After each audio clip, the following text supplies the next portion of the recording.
ગિરિમાબેનનો પરિચય આપવા માટે દુર્ગેશભાઈ ઓઝાને વિનંતી કરું છું. નમસ્કાર, હું દુર્ગેશ ઓઝા પોરબંદરથી. સૌપ્રથમ તો ગુજરાતી સાહિત્ય ફોરમનો ધન્યવાદ કે એમણે મને આ પરિચય આપવા માટે યોગ્ય ગણ્યો. હવે ગિરિમાબેન હાર્દિક ગારેખાન બહુમુખી પ્રતિભા છે. એમનો પરિચય આપવો એટલે આમ તો ગાગરમાં સાગર સમાવા જેવી વાત છે, પણ મને જે એમનો અનુભવ અને જે પરિચય મળ્યો છે એના ઉપરથી હું વાત કરું છું. ગિરિમા હાર્દિક ગારેખાન, જન્મતિથિ 28/2/1955, અભ્યાસ અંગ્રેજી સાહિત્યમાં MA BEd, હાલ અમદાવાદ રહે છે. લેખન, અધ્યાપન, અભિનય અને વક્તૃત્વ આ 4 ક્ષેત્રમાં એમનું ઘણું બધું ઉત્તમ પ્રદાન છે. નિવૃત્ત શિક્ષિકા, 20 વર્ષની ઉંમરમાં જ વાર્તા લખવાનો પ્રારંભ કરી દીધો હતો ગિરિમાબેને. ત્યારે એમની વાર્તાઓ આરામ અને ચાંદની જેવા સામયિકોમાં પ્રકાશિત થતી હતી. 30 વર્ષ વિદેશમાં વસ્યા, ત્યારબાદ ફરી ભારત આવીને લેખનનો દોર સંભાળ્યો. ટૂંકી વાર્તા, લઘુકથા, નવલકથા, બાળ વાર્તા, ચરિત્ર લેખ એમ વિવિધ સાહિત્ય પ્રકારે એમણે ખેડ્યા છે. અને એમની આ બધી કૃતિઓ ગુજરાતના વિવિધ પ્રતિષ્ઠિત સામયિકોમાં પ્રકાશિત થતી રહે છે. એમની વાર્તા અને લઘુકથાઓનો મરાઠી, ઉડિયા અને હિન્દીમાં પણ અનુવાદ થયો છે. ગિરિમાબેનની 2 નવલકથાનો હિન્દીમાં પણ અનુવાદ થયો છે.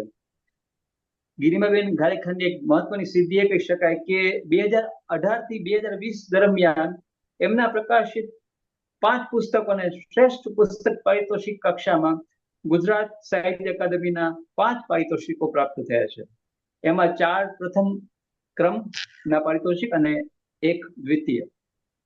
એમના એક પુસ્તકને નર્મદ સાહિત્ય સભા સુરત તરફથી 3 વર્ષના શ્રેષ્ઠ પુસ્તક ડોક્ટર ફેની રત્ના માર્શલ ચંદ્રક પ્રાપ્ત થયો છે. 2018ના એક પુસ્તકને પ્રસિદ્ધ અંજુ નરસિંહ પારિતોષિક અને 2020ના એક પુસ્તકને અંજુ નરસિંહ વિશિષ્ટ સન્માન પ્રાપ્ત. ટૂંકી વાર્તા અને પુસ્તકો માટે અત્યાર સુધીમાં ગિરિમાબેન ગારેખાનને 25 સન્માન પ્રાપ્ત થયા છે. આ બહુ મોટી સિદ્ધિ કહી શકાય. એમણે તો ઘણા બધા પુસ્તકો પ્રકાશિત કર્યા છે, પણ એની યાદી ઝડપથી આપી જાવ તો પ્રકાશિત પુસ્તકો: એકરૂપ કાવ્ય સંગ્રહ, ટુકડો કહાની સંગ્રહ જેને એવોર્ડ મળ્યો છે, પતંગિયાની ઉડાન બાળ વાર્તા સંગ્રહ, તેજ તિખારા લઘુકથા સંગ્રહ, રમકડા પાર્ટી બાળ વાર્તા સંગ્રહ એને પણ એવોર્ડ મળ્યો છે શ્રેષ્ઠ પુસ્તક પારિતોષિક અકાદમીનું. રથથી સૂરજ સુધી વ્યક્તિ ચરિત્ર, વાયા રાવલપિંડી નવલકથા, પંખીઓના દેશમાં બાળ વાર્તા સંગ્રહ અને એમને પણ એવોર્ડ મળ્યા છે. લંબચોરસ લાગણીઓ ટૂંકી વાર્તાનો સંગ્રહ, શ્રદ્ધા શિખરો ભારતના વિશિષ્ટ મંદિર ઉપર સંશોધન એના ઉપરનો એક પુસ્તક છે. ભીનું ભીનું વાદળ ટૂંકી વાર્તાનો સંગ્રહ, આધુનિકા ટૂંકી વાર્તાનો સંગ્રહ, ક્ષમા લઘુ નવલ, ક્ષણના ટવકા લઘુકથા સંગ્રહ, રંગારો વાંદરો ગુજરાતી અને અંગ્રેજીમાં બાળ વાર્તા સંગ્રહ અને ખુલે પાવ ઉડિયામાં એમની ટૂંકી વાર્તાનો જે સંગ્રહ બહાર પડ્યો છે. આમ અનેકવિધ પુસ્તકો એમણે બહાર પાડ્યા છે અને સાહિત્યના દરેક પ્રકારમાં એમની હતોટી છે. અને ખાસ એવા એટલા માટે કે માત્ર લેખન તો ખરું, પણ લેખન ઉપરાંત આગળ વાત કરીએ એમ અધ્યાપન પણ એક કુશળ શિક્ષિકા, નાટ્યકાર અને બહુ સરસ મજાનો વક્તા છે. તો આજે આપણે એમને માણીએ, એમનું વક્તવ્ય સાંભળીએ. એમનો આ ટૂંકો પરિચય મેં આપ્યો છે, ગાગરમાં સાગર. અને આ સાથે હું દુર્ગેશ મારી વાત અહીંયા પૂરી કરું છું. ધન્યવાદ. ખૂબ ખૂબ આભાર દુર્ગેશભાઈ. તમે તો ઘણો વિગતથી પરિચય આપ્યો. એમાં તમારો સ્નેહ દેખાય છે મને ખરેખર. અને કોકિલાબેન, આપને પણ મને અહીંયા બોલાવી એને માટે અત્યારથી આગોતરો જ આભાર માની લઉં છું. અને કોકિલાબેને જે પરિચય આપ્યો એ ફોરમનો, એનો મને પૂરેપૂરો ખ્યાલ આવ્યો. અને આજે મને ખરેખર એમ લાગે છે કે ના, અહીંયા આવીને હું ખૂબ આનંદિત છું. હવે આજના વિષયનું આપણે શરૂઆત કરીએ. હું આજે પુસ્તક પરિચય આપવાની છું. રસીલાબેન કડિયાનું લખેલું એક પુસ્તક પેપર ક્લિપ્સ, એનો પરિચય આપવો મને ગમશે. એમનું થોડુંક અલગ શીર્ષક વાળું આ પુસ્તક છે અને કથા વસ્તુમાં પણ એકદમ જ અલગ છે. પણ પુસ્તક વિશે વાત કરું એ પહેલા રસીલાબેન એના લેખિકા વિશે થોડીક વાત કરી દઉં. રસીલાબેન 1941માં જન્મેલા છે. એમણે મુખ્ય વિષય ગુજરાતી અને ગૌણ વિષય સંસ્કૃત સાથે બીએડ કર્યું. ત્યારબાદ ગુજરાતી સાહિત્યમાં આત્મકથા, સ્વરૂપ અને વિકાસ એવા થોડા ઓછા ખેડાયેલા સાહિત્ય સ્વરૂપ ઉપર પીએચડી કર્યું. એ પછી 11 વર્ષ પછી, એ વખતે જિંદગીની અડધી સદી વટાવી ચૂક્યા હતા, મુખ્ય વિષય પ્રાકૃત રાખીને ફરીથી એમએ કર્યું અને એમાં એમણે ગોલ્ડ મેડલ મેળવ્યું. એના પણ 15 વર્ષ પછી એમણે મેન્યુસ્ક્રિપ્ટોલોજી અને પોલિયોગ્રાફીનો એડવાન્સ વર્કશોપ કર્યો. એટલે ધગશ અને નિષ્ઠાથી રસીલાબેન આજીવન વિદ્યાર્થી છે. અમદાવાદના મોહિનાબા કન્યા વિદ્યાલયમાં એમણે ઘણા વર્ષો સુધી શિક્ષિકા તરીકે કામ કર્યું અને પોતાના પીએચડી નિબંધને તો એમણે પુસ્તક સ્વરૂપે પ્રકાશિત કરી જ, પણ એ પછી પણ ખૂબ વેરાયટી, એકદમ અલગ અલગ વિષયો ઉપર પુસ્તકો લખતા રહ્યા છે. એમનું એક પુસ્તક છે શ્રુત સેવી શ્રી લક્ષ્મણભાઈ ભોજકના સાનિધ્યમાં. મલાલાની વેદના અનુભવીને એમણે પુસ્તક લખ્યું છે, બસ હવે બહુ થયું. અમુક જીવન ઝરમર પણ લખી છે એમણે, પણ એમની બહુ જ અગત્યનું કામ છે એ છે સંવત 1643 થી સંવત 1914 સુધીના દસ્તાવેજોનો સંગ્રહ. એના એમણે 2 ભાગમાં બહાર પાડ્યું છે. એટલે આટલા જૂના 17મી અને 18મી સદીના દસ્તાવેજો શોધીને એને ઉકેલીને મૂકવાનું ખૂબ જહેમત, સમય અને ધીરજ માંડી લેતું કામ એમણે ખૂબ સરસ કર્યું છે. અધ્યયન, સ્વાધ્યાય, સંશોધન, મુખ્યત્વે જૂની ગુજરાતી ભાષાની હસ્તપ્રતોનું લિપ્યંતર કરે છે અને સંપાદન કરે છે. અને એમનું કાર્ય ખૂબ સરસ સામયિકોમાં પ્રકાશિત થાય છે. દાખલા તરીકે નિર્ગ્રંથ, સંબોધી, અનુસંધાન, સ્વાધ્યાય, ફાર્બસ વગેરેમાં. તે રસીલાબેન ઊંચા ગજાના લેખક છે ને આપણે એમનો પુસ્તક પરિચય મેળવીશું ત્યારે એવું લાગશે જ કે આ પુસ્તકમાં, નાનકડા પુસ્તકમાં પણ એમણે કેટલું મોટું કામ કર્યું છે. પુસ્તકની પ્રસ્તાવનામાં જણાવ્યું છે એ પ્રમાણે અમેરિકાના સાવ નાના ગામની શાળાએ લીધેલા એક પ્રોજેક્ટની વાત છે. 6 મિલિયન એટલે કેટલા એનો ખ્યાલ બાળકોને આવતો નથી. એટલે એ સમજાવવા માટે 6 મિલિયન પેપર ક્લિપ્સ ભેગી કરીને એ સંખ્યાનો ખ્યાલ બાળકોને આપવો એવું નક્કી થાય છે. પણ એટલી પેપર ક્લિપ્સ એકઠી કરતા કરતા આ પ્રોજેક્ટ અનેક પરિમાણો લેતો જાય છે અને માનવજાતને પ્રેમ અને શાંતિનો સંદેશ આપી જાય છે. ખરેખર દંગ થઈ જવાય એવી વાત છે આ પુસ્તકમાં. હવે આપણને પ્રશ્ન થાય કે 6 મિલિયન એટલે 60 લાખ પેપર ક્લિપ્સ ભેગી કેમ કરવી? બાળકોને એ સંખ્યાનો ખ્યાલ આપવો જરૂરી કેમ હતો એવો પ્રશ્ન થાય દરેકને. એટલે એને માટે આપણે પુસ્તક તરફ જઈએ ને એ પહેલા માનવજાતના ઇતિહાસના એક કલંકને નજર સામે લાવવું પડશે. આમ તો આપણને બધાને એનો ખ્યાલ હોય જ, બીજા વિશ્વયુદ્ધ દરમિયાન જે હોલોકાસ્ટ થયો એનો ખ્યાલ તો બધાને જ છે. પણ થોડી વિગતથી એની વાત કરીએ ને તો આ પુસ્તકના વિષય વસ્તુને થોડો વધારે ન્યાય પડશે. એટલે હૃદય ઉપર પથ્થર મૂકીને પણ એ હોલોકાસ્ટના ઘાને જરા કોતરી લઈએ. વાત બીજા વિશ્વયુદ્ધ પહેલાથી ચાલુ થાય છે. આપણે બધા જાણીએ છીએ જર્મનીનો સરમુખ હત્યાર એડોલ્ફ હિટલર ઘણી મહત્વાકાંક્ષાઓ ધરાવતો. એના મનમાં એવો ખ્યાલ હતો કે અમે જર્મન માણસો જ પ્યોર આર્યન લોહી ધરાવીએ છીએ, અમને જ બધા અધિકાર છે, એમાં જીવવાના અધિકારનો પણ સમાવેશ થઈ જાય. પહેલા વિશ્વયુદ્ધ પછી જર્મની જે વૈશ્વિક દેવામાં ડૂબી ગયું હતું અને આર્થિક રીતે પાયમાલ થઈ ગયેલા લોકો અને દેશ જે સંકટનો સામનો કરતા હતા એને માટે દેશના યહૂદીઓને જવાબદાર માન્યા. અને એટલે એમને સખત નફરત કરતો હતો, એટલી હદે કે એમને માણસ જ નતો. એ વખતે પાછું પોતાની હોશિયારી અને ધંધાકીય આવડતને લીધે જ્યુસ પ્રમાણમાં ઘણા પૈસાવાળા હતા, સારી ऐशो આરામની જિંદગી જીવતા. એટલે હિટલરે લોકોના મનમાં એવું ઠસાવી દીધું કે આપણી દુર્દશા અને ગરીબીનું કારણ યહૂદીઓ છે. પછી ધીરે ધીરે એણે એકદમ પ્લાનિંગથી, યોજનાબદ્ધ રીતે એ જ્યુઝ ઉપર જાત જાતના જુલમ કરવાના ચાલુ. સૌથી પહેલા એણે એ લોકો માટે શહેરોમાં અલગ વિસ્તાર બનાવ્યો, ગેટોઝ. એમના વિસ્તારની બહાર આવે એ જ્યુઝને મારી નાખવામાં આવતા. એટલે જ્યુઝનું રહેવાનું, ધંધો કરવાનું કામ આપોઆપ મર્યાદિત થઈ ગયું.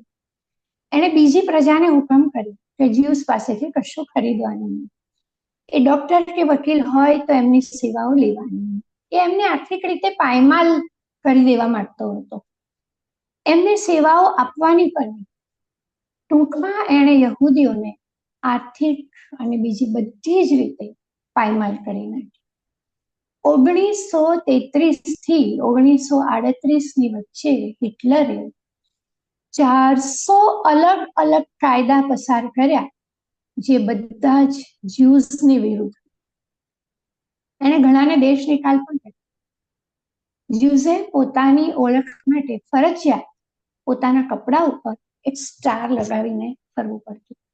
હિટલરે એટલી હદે લોકોના બ્રેન વોશ કરી નાખ્યા હતા કે વર્ષોથી મિત્રો તરીકે રહેતા લોકો પણ જ્યુઝને શોધીને બતાવતા. બધાને માનસિક રીતે એક બ્રેન વોશ થઈ ગયું હતું, મેસ્મેરાઇઝ થઈ ગયા હતા કે જ્યુઝ એટલે આપણા દુશ્મન.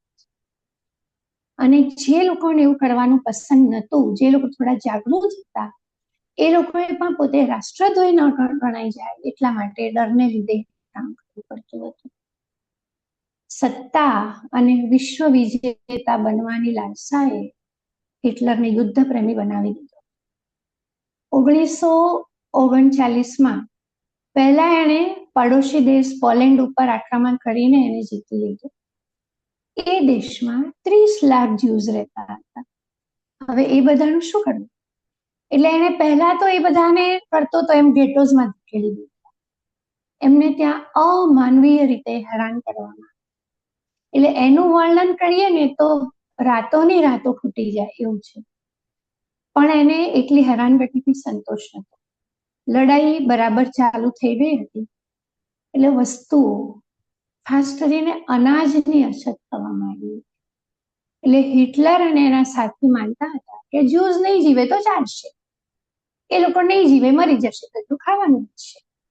એટલે રોજ રોજ જર્મન પોલીસ એમના વિસ્તારમાં જાય, માણસોને ઘરની બહાર કાઢીને લાઈનસર ઉભા રાખે અને એમાંથી ગમે તે માણસોને પસંદ કરીને જંગલમાં લઈ જઈને ગોળીઓથી વીંધી નાખે. આવી રીતે એક સાથે 500-700 માણસોને મારી નાખવામાં આવતા. પછી એમને લાગ્યું કે આવી રીતે મારવાનું તો દેશને મોંઘું પડે. યુદ્ધ ચાલુ હોય ત્યારે આટલી કિંમતી બંદૂકની ગોળીઓ આવા જીવડાઓ માટે બગાડી દે. ને પછી શરૂ થયું માનવ ઇતિહાસનું સૌથી કલંકિત પ્રકરણ, કોન્સન્ટ્રેશન કેમ્પ્સ. રેલવેના ઢોર ભરવાના ડબ્બામાં ઢોરથી પણ વધારે ખરાબ રીતે જ્યુઝને ભરવામાં આવતા અને એમના કેમ્પ સુધી લઈ જવાતા. ત્યાં થોડા સશક્ત માણસોને બાજુમાં જર્મનોએ ચાલુ કરેલા કારખાનાઓમાં કામ કરવાનું. અશક્ત, બીમાર, વૃદ્ધ, સ્ત્રીઓ, બાળકો એ બધાને મારી નાખવા માટે પસંદ કરવામાં આવતા. જોકે સશક્ત માણસો પણ અપૂરતા ખોરાક અને રહેવાની અતિ ખરાબ જગ્યા, ભીડ ભાડ એ બધાને લીધે થોડા સમયમાં બીમાર અશક્ત થઈ જતા. એમનો નંબર પણ વહેલો મોડો મારવાના લિસ્ટમાં આવી છે. ઘણા બધા માણસોને એક સાથે મારી નાખવા માટે હિટલર એન્ડ કંપનીએ એક રાક્ષસી, આમ તો મને રાક્ષસ શબ્દ પણ બહુ હળવો લાગે છે, કારણ કે આપણી વાર્તાઓમાં ક્યારેય આપણે રાક્ષસોને આવું કરતા નથી સાંભળ્યું. એમણે એક ઉપાય શોધ્યો. એ ઉપાય હતો ગેસ ચેમ્બર્સ, ગેસ શાવર્સ એવું નામ આપ્યું હતું. ગેસ શાવર્સ તરીકે ઓળખાતી કોટડીઓમાં એક સાથે ઘણા બધા માણસોને પૂરીને અંદર રાખેલા શાવરમાંથી કાર્બન મોનોક્સાઇડ ઝેરી ગેસ છોડવામાં આવતો. અંદર પૂરાયેલા માણસો ઘડીકમાં ઢગલો થઈ જાય.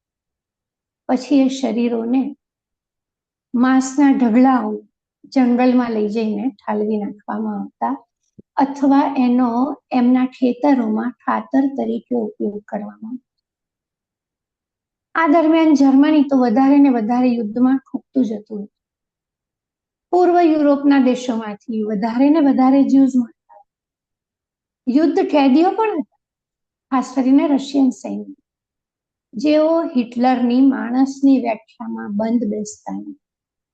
એ ઉપરાંત હોમોસ, કોમ્યુનિસ્ટ, એ બધાને પણ આ ધરતી ઉપર શ્વાસ લેવાનો અધિકાર અકોર્ડિંગ ટુ હિટલર નહોતો.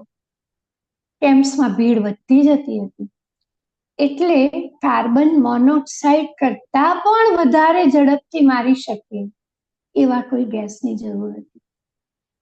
જર્મનીના વૈજ્ઞાનિકો કામે લાગી ગયા અને ઓછા ખર્ચે વધારે કેદીઓ મરી શકે એ માટે એમણે ઝાયક્લોન બી એ ગેસ ઉપર પસંદગી ઉતારી. કેમ્પ્સ પાછા રેલવે કે એની ટ્રેકની નજીક જ બનાવવામાં આવતા, એટલે ટ્રાન્સપોર્ટેશન ઓછા સાધનોથી ઓછા ખર્ચે થઈ શકે. કપડા ઉતારીને કીડાઓની જેમ ખદબદતા માણસોએ ચેમ્બર્સની અંદર જવાનું. આ ગેસથી તો ગણતરીની પળોમાં અંદર રહેલા માણસો માંસના ઢગલાઓમાં ફેરવાઈ જતા.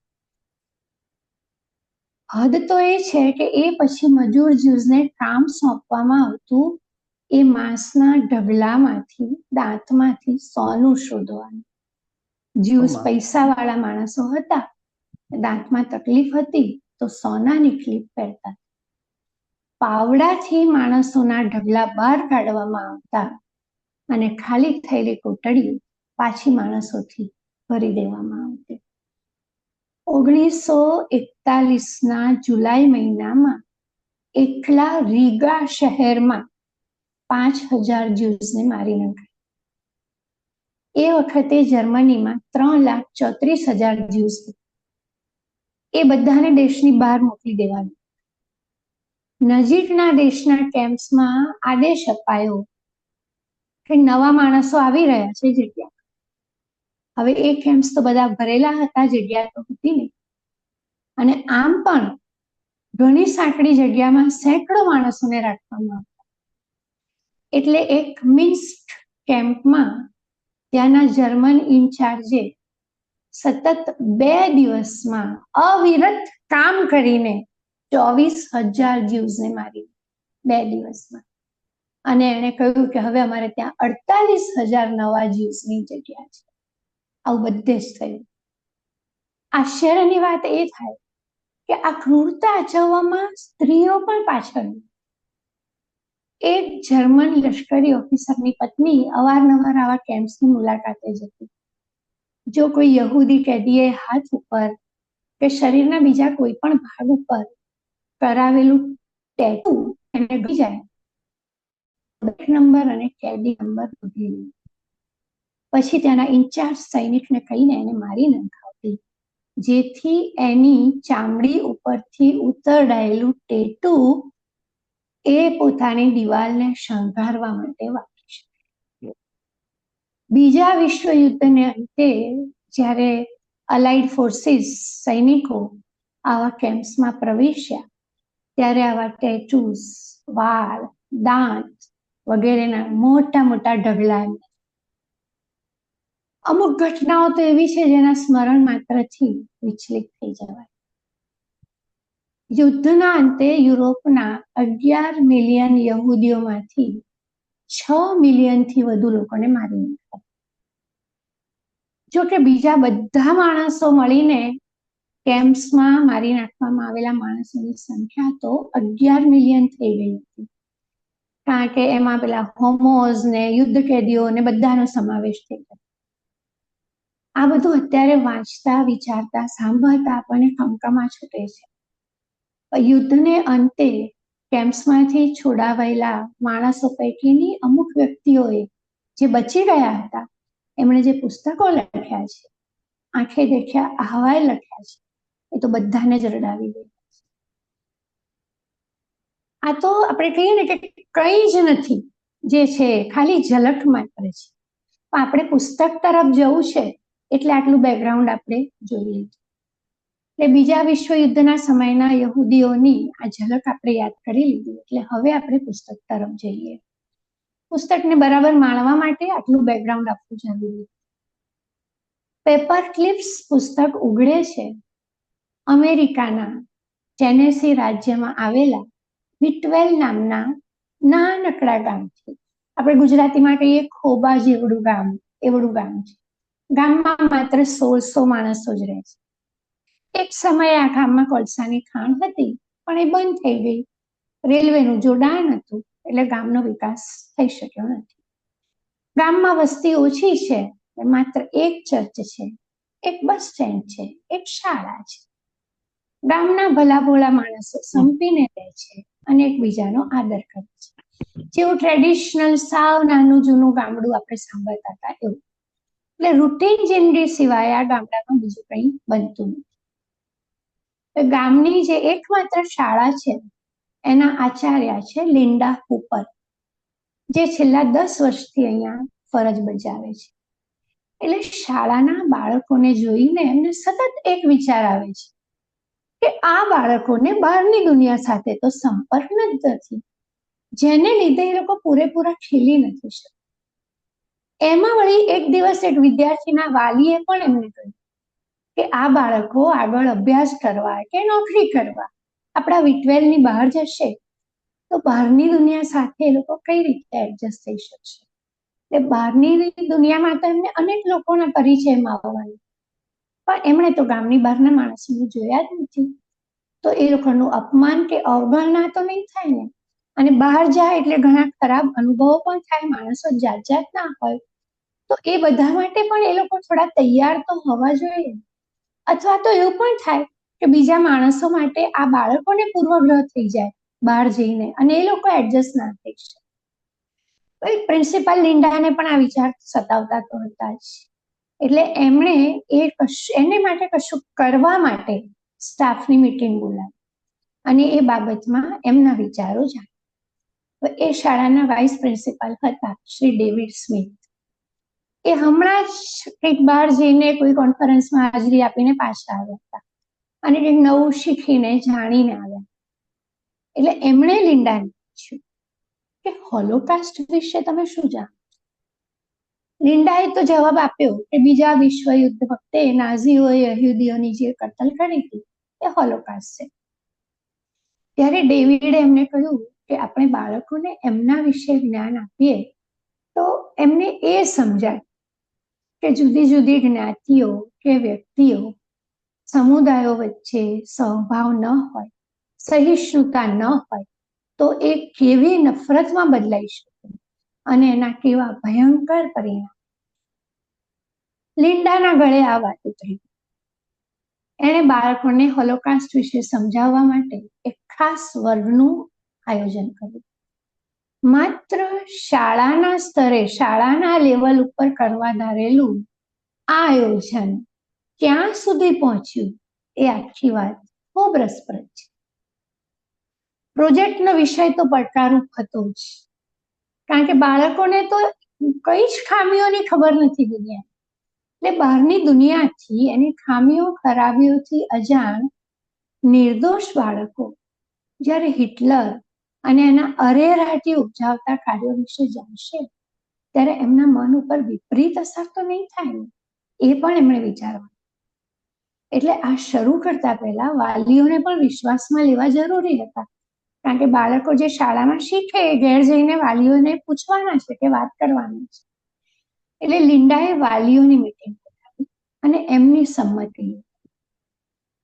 વાલીઓ બધા સંમત થયા. એટલે લિન્ડાએ કામનું નેતૃત્વ એક વિદ્યાર્થીઓના માનીતા શિક્ષિકા સેન્ડ્રા રોબર્ટ્સ, એમને સોંપ્યું.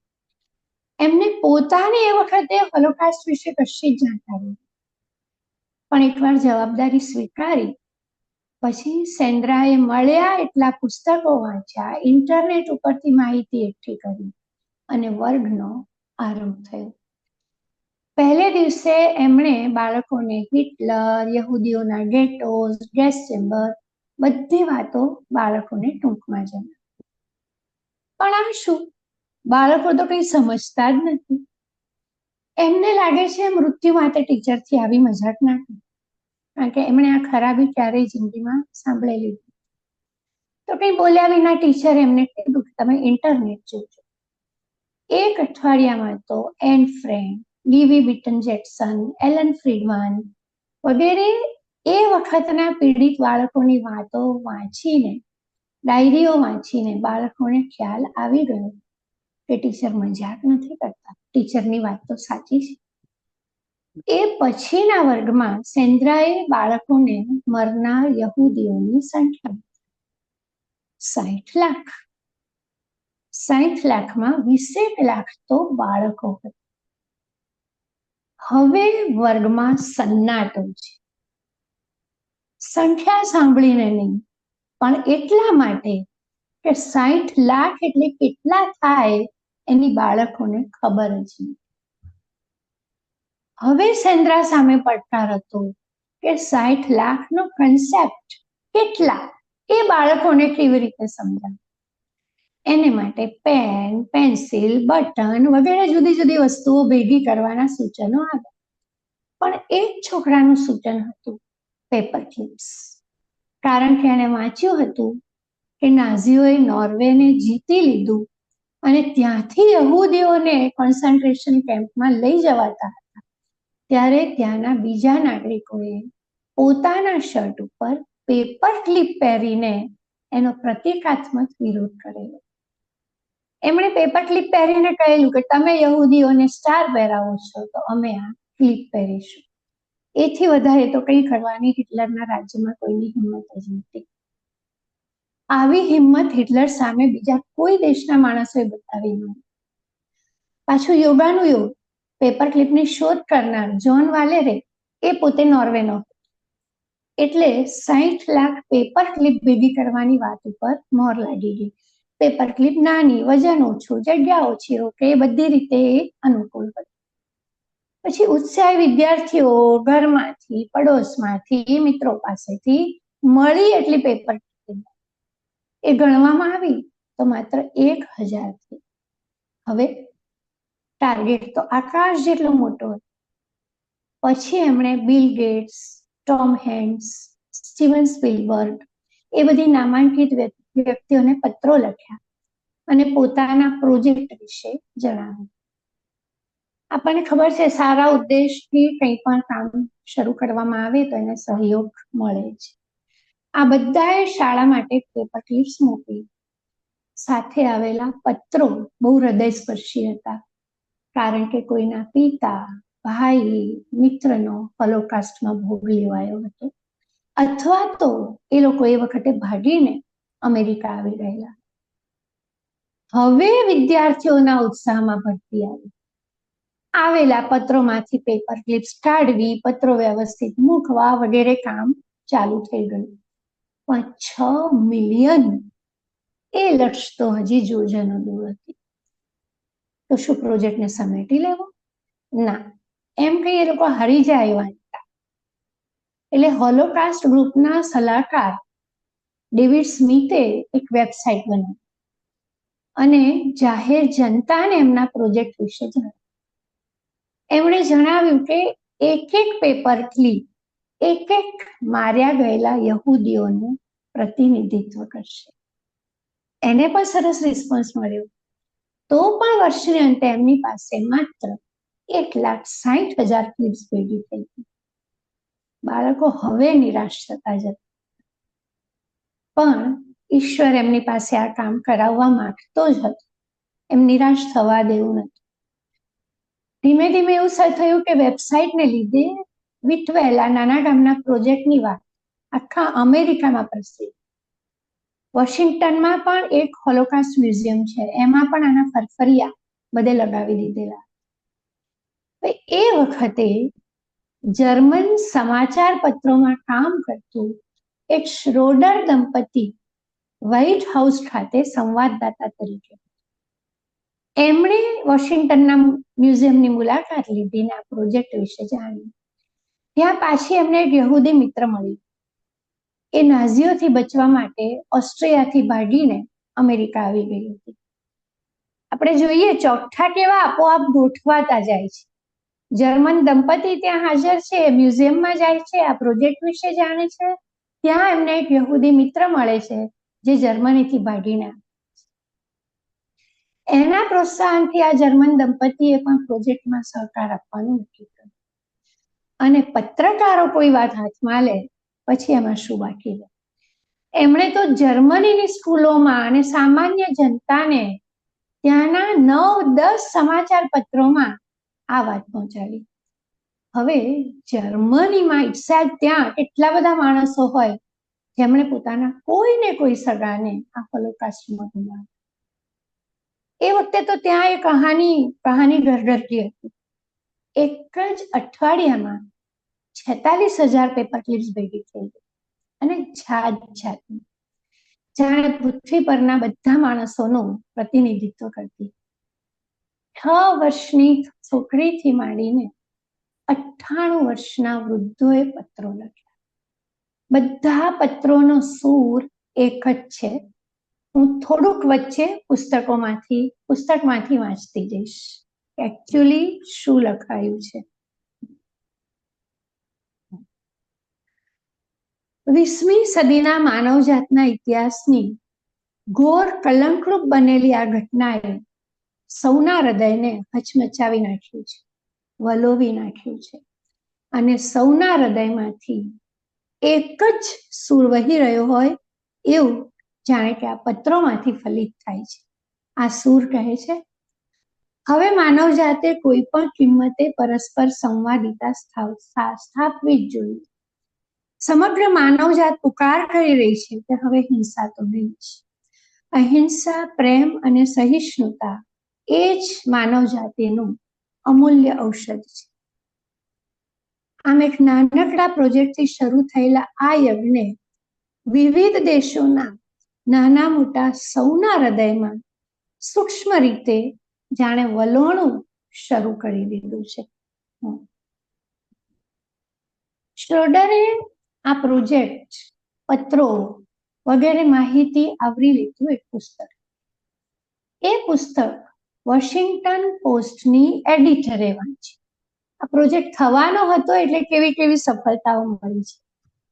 એને શાળાની મુલાકાત લીધી અને એ તો એટલી બધી અભિભૂત થઈ ગઈ કે એને હવે NBC ઉપર આ સમાચાર હતા, અમેરિકાના સમાચાર પત્રોમાં, અને પછી તો આખો પ્રોજેક્ટ જાણે વાયરે ચડ્યો, હિલ્લોળે ચડ્યો.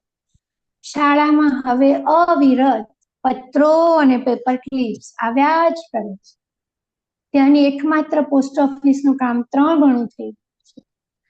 હવે તો સ્ટુડન્ટ્સથી એકલાથી કામ થયું નથી, એટલે ગામના લોકો પણ એ બધું સોર્ટ આઉટ કરવાના કામમાં મદદ કરવા લાગ્યા. 1600 દૂની 3200 હાથ જાણે કામે લાગી ગયા. જોત જોતામાં 6 મિલિયન આંક ઉપર તો પહોંચી ગયા. પણ હજી એ વિશ્વભરમાંથી પેપર ક્લિપ્સ તો આવતી જ રહે છે. હવે શ્રોડર દંપતીએ જણાવ્યું કે નાઝીઓએ યહૂદીઓ ઉપરાંત વિકલાંગ, સજાતીય, અશક્ત, સામ્યવાદી વગેરે ઘણા માણસોને માણસ ન ગણીને મારી નાખ્યા. ઠીંગડાઓને પણ જીવવાનો હક નથી એમ કરીને એમણે જે ઠીંગડા માણસો હતા, એકવાર એક 4 ફૂટની છોકરી જોઈ તો એને મારી નાખી. આ બધું થઈને સંખ્યા 11 મિલિયન સુધી પહોંચી છે. 1,10,00,000. આટલા માણસો નાઝીઓના અત્યાચારનો ભોગ બન્યા હતા. એટલે હવે લક્ષ્ય મોટું થઈ ગયું. શ્રોડર દંપતી જ્યારે પહેલી વાર ભેગી કરેલી પેપર ક્લિપ્સ અને પત્રો લઈને શાળામાં આવ્યું ત્યારે બાળકોનો પ્રતિભાવ શું હતો ખબર છે? એમને કહ્યું કે આ જર્મનીથી આવ્યા છે. બાળકોએ પ્રતિભાવ આપ્યું, લો આ જર્મનો તો આપણા જેવા જ દેખાય છે.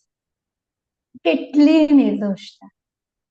એમણે લાવેલા અમુક પત્રો તો બહુ જ હૃદયસ્પર્શી છે. મને ફરીથી બુકમાંથી થોડુંક વાંચવું ગમશે.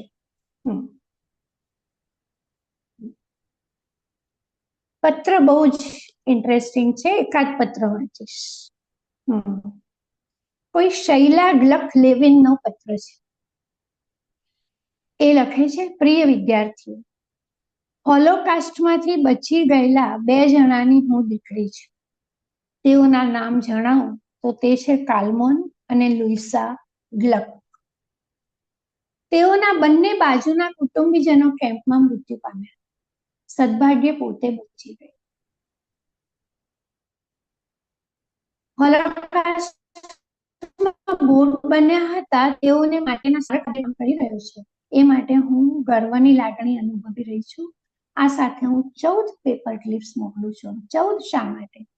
મારા 7 અંકલ આંટી, 2 ભત્રીજાઓ, 1 ભાઈ, દાદા દાદી, નાના નાનીની થઈને કુલ 14 પેપર ક્લિપ્સ છે. એ એમની સ્મૃતિમાં છે. તમારા અદ્ભુત પ્રોજેક્ટને મારા બેસ્ટ ઓફ લક. આવા ઘણા પત્રો પુસ્તકમાં આપેલા છે. આ પત્રો વાંચીને બાળકો એવું અનુભવવા લાગ્યા કે એક પેપર ક્લિપ હાથમાં લે ને ત્યારે ખરેખર કોઈ માણસના આત્માને સ્પર્શે છે. એમના સલાહકાર ડેવિડ સ્મિથને બાળકોને પોતાના અનુભવની વાત કરી કે જ્યારે નાના હતા ત્યારે કાળા માણસો માટે એમને પૂરવું, પણ એ કોલેજમાં ગયા, કાળા માણસોને મળ્યા, એમની સાથે રહ્યા, ત્યારે એમને ખબર પડી કે નેગ્રોઝમાં ચામડીના રંગ સિવાય બીજું કંઈ જુદું નથી. તે બાળકો વિશ્વના બધા માણસોને સમભાવથી જોતા થાય એટલા માટે જ આ પ્રોજેક્ટ હાથ ઉપર લેવાયો. હવે તો શાળામાં ચારે બાજુ પેપર ક્લિપ્સ અને કાગળોનો ઢગલો છે. લક્ષ્ય પૂરું થઈ ગયું છે. હવે એનું કરવું શું? આવી તો ગયું બધું. બાળકોને પેપર ક્લિપ્સના ઢગલા જોઈને ખબર પડી ગઈ કે કેટલું થાય. હવે એને સંઘરવી કઈ રીતે? તો સેન્દ્રાએ કીધું કે આપણે એનું એક સ્મારક બનાવીએ અને એને યાદગીરી હંમેશ માટે એ બધાની વાત ગમી.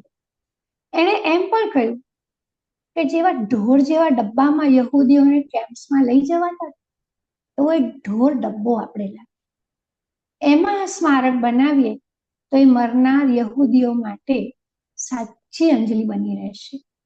બધા એકી અવાજે સૂચનને વધાવી લીધું. જર્મનીથી એ સમયના ઢોર ડબ્બાને લાવ્યા પણ કામ શ્રોડર દંપતીએ પોતાના હાથમાં લઈ લીધું. એ લોકો જર્મનીથી જ આવ્યા હતા કે અમે એ કામ કર્યું છે. એમને એવો ખ્યાલ હતો કે એવો ડબ્બો તો આમ ચપટી વગાડતા મળી જશે. આ સમય હતો 2001નો, એટલે 60 વર્ષ પહેલાનો રેલવે ડબ્બો તો હોય જ. એમને પેપર ક્લિપ્સને જે રીતે પ્રતિભાવ મળ્યો તો આખા વિશ્વમાંથી, એવો જ આ ડબ્બા માટેની એમની માંગણીમાં હશે એવું એમનું ધાર્યું હતું. એમણે જર્મન રેલવે કંપની વાળાને બધું સમજાવતો પત્ર લખ્યો. ત્યાંથી ના આવી.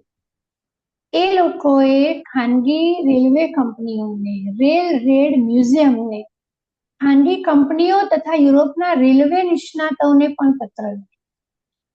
પણ હોલોકાસ્ટ જેવી ઘટનાને યાદ રાખવા બીજું એક મ્યુઝિયમ બનાવવાની વાત કોઈને પસંદ નથી આવતી. એટલે બધેથી ના આવી ગઈ કે ના, બીજું એવું મ્યુઝિયમ નહીં, હોલોકાસ્ટ નહીં. એટલી બધી ખરાબ યાદો હતી જર્મનીમાં બધાને, દરેક જણે એમાં આપવામાં સહકાર આપવાની. છેવટે આ દંપતીને થયું કે પત્ર વ્યવહાર બાજુએ મૂકીને આપણે રૂબરૂ ત્યાં જઈએ. ત્યાં જઈને કાર ભાડે કરીને એ લોકો માત્ર જર્મની નહીં, જ્યાં જ્યાં કોન્સન્ટ્રેશન કેમ્પ્સ હતા આજુબાજુના દેશો, ઓસ્ટ્રિયા, બેલ્જિયમ, નેધરલેન્ડ, એ બધા જ દેશોમાં રેલવે મ્યુઝિયમમાં ફરી. પણ ક્યાંય એમને જોઈતો તો એવો નાઝીઓ વાપરતા હતા એવો ડબ્બો ન. છેવટે નિરાશ થઈને લોકો પાછા આવવાની તૈયારી કરી રહ્યા હતા. પણ અગેન એમણે એવું પાછા આવવાનું નહોતું. અહીંયા પ્રોજેક્ટમાં સારા કામ માટે થઈ રહ્યું છે એટલે મારા જેવી શ્રદ્ધાળુ વ્યક્તિને તો ઈશ્વરની હાજરી દરેક વખતે અનુભવાય. જ્યાં કશુંક અશક્ય લાગ્યું છે ત્યાં કંઈક રીતે મદદ મળી. એક મિત્રના ફોન મારફતે એમને ખબર પડી કે એમને જોઈએ છે એવો ડબ્બો ફલાણા ફલાણા મ્યુઝિયમમાં છે. તેઓ ત્યાં પહોંચી ગયા. હવેની વાત થોડીક પુસ્તકમાંથી વાંચીએ.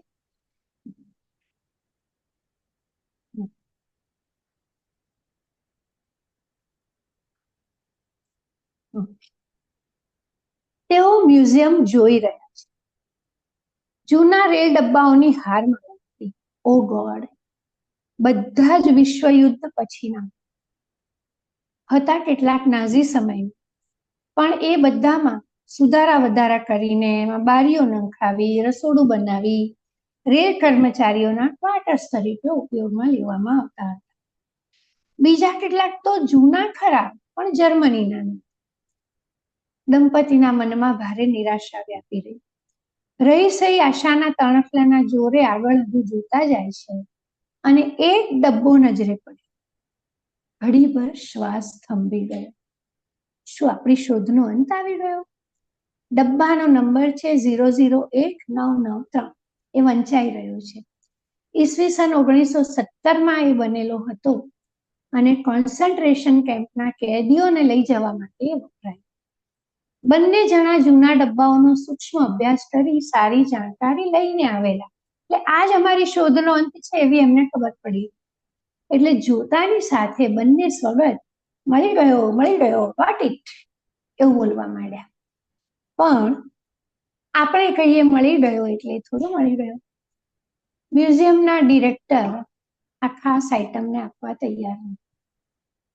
છેવટે ઘણી સમજાવટ પછી એ ડબ્બો આપવા તૈયાર થયા. હાશ, કામ તો થઈ ગયું. વિટવેલની શાળામાં એ અંગેનો મેલ પણ કરી દેવા. આ સમાચાર સાંભળીને વિટવેલ તો આખું જાણે ફૂલે કે ચડી અને બધા શાળામાં આવી. પ્રિન્સિપલ લિન્ડાએ ભેગા થયેલા ગામ લોકોને જણાવ્યું કે એ લોકોના સહકાર વિના સ્મારક નહીં બની શકે. દરેકે પોતાનાથી બનતું કરવા છૂટવાની તૈયારી બતાવી અને વિટવેલમાં ડબ્બો આવે ત્યારે શું કરવું એ સ્મારક બનાવવાની તૈયારીઓ શરૂ થઈ ગઈ. અહીં વચ્ચે એક આડ વાત કરી. જ્યારે આ પ્રોજેક્ટ શરૂ થયો ત્યારે એને માટે અમુક બાળકોને પસંદ કરવામાં આવ્યા. એમાં એક છોકરી એવી હતી કે જે કોઈ કારણ વિના કોઈને ગમતી. એવું હોય ત્યારે સ્કૂલમાં બધા એને એકલી પાડી દીધી હતી. પણ પ્રોજેક્ટ ચાલુ થયા પછી એ બાળકોને સમજાયું કે એક રીતે એમનું વર્તન છોકરી માટે નાઝીઓ જેવું. એટલે એમને એમની ભૂલ સમજાય. એમણે એની સાથે મિત્રતા કરી લીધી. પ્રોજેક્ટનો આ ઇમિજિએટ પ્રભાવ. હવે પાછા જઈએ જર્મની. મિત્રોની આર્થિક સહાયથી ડબ્બો તો ખરીદી, પણ એને અમેરિકા અને પછી આ નાના ગામ સુધી લાવવો કેવો? એટલાન્ટિક ઓશન માર્ગે જ એ ડબ્બો પહોંચાડી શકાય. એટલે પહેલા તો ડબ્બો રેલ માર્ગે બંદર સુધી પહોંચાડ્યો. આખા પ્રોજેક્ટના સારા ઉદ્દેશ વિશે જાણીને જર્મન રેલ કંપનીએ એ કામ ફ્રીમાં કરવાનું સ્વીકાર્યું. ધ ચિલ્ડ્રન હોલોકાસ્ટ મેમોરિયલ એવું નામ આપીને ડબ્બાને શણગારવામાં આવ્યો.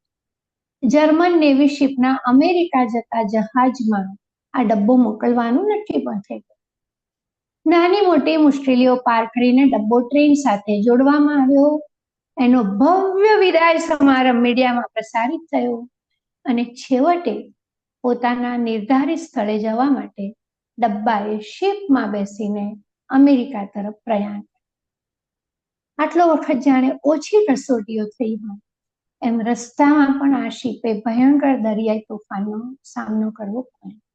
પણ આખરે બધી પરીક્ષાઓમાંથી પાર થઈને ડબ્બાએ 11 સપ્ટેમ્બર 2001ના રોજ પોતાના અંતિમ મુકામ વિટવેલ તરફ પ્રયાણ શરૂ કર્યું. વિધિની વક્રતા જોઈએ. અહીં એક બાજુ માનવોને સહિષ્ણુતાના પાઠ શીખવવાનું મિશન ચાલી રહ્યું છે, તો એ જ દિવસે અમેરિકા વાળાને તો આ દિવસ હંમેશ માટે યાદ હશે. એ દિવસે ન્યુયોર્કના વર્લ્ડ ટ્રેડ સેન્ટર અને પેન્ટાગોન ઉપર હુમલો કરીને આતંકવાદીઓએ 3000 માણસોને મારી નાખ્યા. Same day. આપણને એમ થાય માનવો ક્યારે સુધરશે. શાળામાં આ સમયે ન્યુયોર્કથી 4 વિશિષ્ટ મહેમાનો આવ્યા. 70 થી 80 વર્ષની એ વ્યક્તિઓએ પોતે હોલોકાસ્ટનો અનુભવ લીધેલો હતો. એ લોકો શું કહે છે, બુકમાં લખ્યું છે. આ ખરેખર ખૂબ, એ લોકો જે કહે છે ખૂબ હૃદયસ્પર્શી છે, એકદમ જ.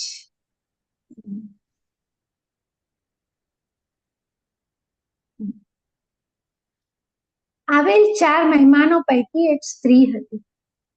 એનું નામ રેચેલ ગ્લાઇટમેન હતું. એ સમયને યાદ કરતા એને ચીમનીની વાત કરી. ચીમની જે પેલા ગેસ ચેમ્બર્સ ઉપર લાગેલી હતી એ કહે છે અમે રોજ ચીમની જોતા, એમાંથી ધુમાડો નીકળે તો એ જોતા, પણ એ ધુમાડો શાનો છે એની સમજ પડતી નહીં. એ ગેસ ચેમ્બર છે એ વાતની જાણ ઘણી મોડી થયેલી. તમે અહીંના આ શિક્ષણ દ્વારા દુનિયાનો અસલી રંગ કેવો છે એ જાણી શકશો અને એ જાણી જીવનમાં સાચું કરવા શક્તિમાન બનશો. ચોથા મહેમાનનું નામ હતું સેમ્યુઅલ સિટકો. એમણે પોતે ઘટનાના સાક્ષી હોય જણાવ્યું કે કોન્સન્ટ્રેશન કેમ્પમાં લઈ ગયા. પોતે પોલેન્ડના હતા. એ લોકો પોતે 2 ભાઈઓ, પોતે 3 વર્ષનાનો.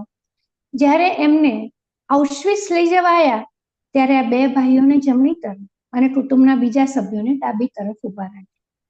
આમ અમને કેમ છૂટા પાડી દીધા એ કંઈ સમજાયું નહીં, બાળકો હતા. બીજે દિવસે શાવર લેતા મેં કોઈને પૂછ્યું, મારી સાથે મારો મોટો ભાઈ હતો, મારા માતા પિતા હતા, એ લોકો કેમ દેખાતા નથી? પેલાએ મને ચીમની બતાવી. મોડેથી ખબર પડી કે સ્મશાનની ભઠ્ઠીની ચીમની હતી. એ પછી હું રોજ વિચારતો રહ્યો કે એમના સ્થાને હું હોત તો. આ બધું સાંભળીને બાળકો હવે એમના પ્રોજેક્ટની કિંમત સારી રીતે સમજે છે. આખું વિટવેલ એમના મોઢેરા મહેમાન જે હવે કાયમ ત્યાં રહેવાના હતા એ રેલવે ડબ્બાની આતુરતાથી રાહ જોઈ. શાળાના આગળના ભાગની લોન કાપી નાખી, ત્યાં એક જૂનો ટ્રેક શોધવામાં આવ્યો. ડબ્બો વધાર્યો. બધાએ તાળીઓથી એનું અભિવાદન કર્યું અને ઉછળી ઉછળીને સ્વાગત કર્યું. એના માનમાં ગીત પણ ગાયું. ડેવિડ સ્મિથ અને બીજો એક ટીચર ડબ્બાની અંદર ચડ્યા અને યહૂદીઓએ સહેલી યાતનાઓ એમની નજર સમક્ષ થઈ. આવડા નાના ડબ્બામાં 100 થી વધુ માણસો ભરાતા હતા. એ કલ્પના જ એમને અંદરથી ધ્રુજાવી દેતી હતી. એમને જાણે એ લોકોની ચીસો સંભળાતી હતી. એકચ્યુઅલી આ વાત કરતે મને પણ સંભળાઈ રહી છે. એ લોકો પહેલા તો ધ્રુસકે ધ્રુસકે રડ્યા, ડબ્બાની મરમ્મત કરી અને એને સ્મારકને લાયક બનાવ્યો.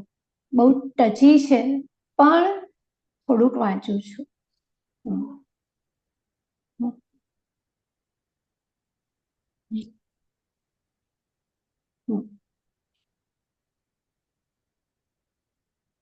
એક જણે શિક્ષિકાનો હાથ પકડીને પૂછ્યું, જો આ ડબ્બાને વાચા હોત તો શું કહેત? એ કહેત કે એમની માન્યતાએ એમનામાં ધિક્કાર વાવ્યો. એ અજ્ઞાન હતું, અબૂધતા હતી. આજે આપણે ભોગ બનનારને જિંદગીની ખોટ પડી એના શોકમાં શ્રદ્ધાંજલિ આપી રહ્યા છીએ. એ સાથે પેપર ક્લિપ્સના પ્રતીક દ્વારા એમની જિંદગીની ઉજવણી કરી રહ્યા છે. ઉપર તો ડબ્બાને સંબોધીને કહેવામાં આવ્યું, હવે પછી તું યાતના આપનાર સાધન નથી, મોતના ડબ્બા તરીકેની તારી ઓળખ ઘૂસાવાની છે. તારે હવે અહીં રહેવાનું છે અને આ તારો નવો મુકામ છે. ડેવિડ સ્મિથે એમાં ઉમેરો કરતા કહ્યું, હા, અને પછી તું કહીશ કે અહીં આ દુનિયામાં સારું પણ છે જ.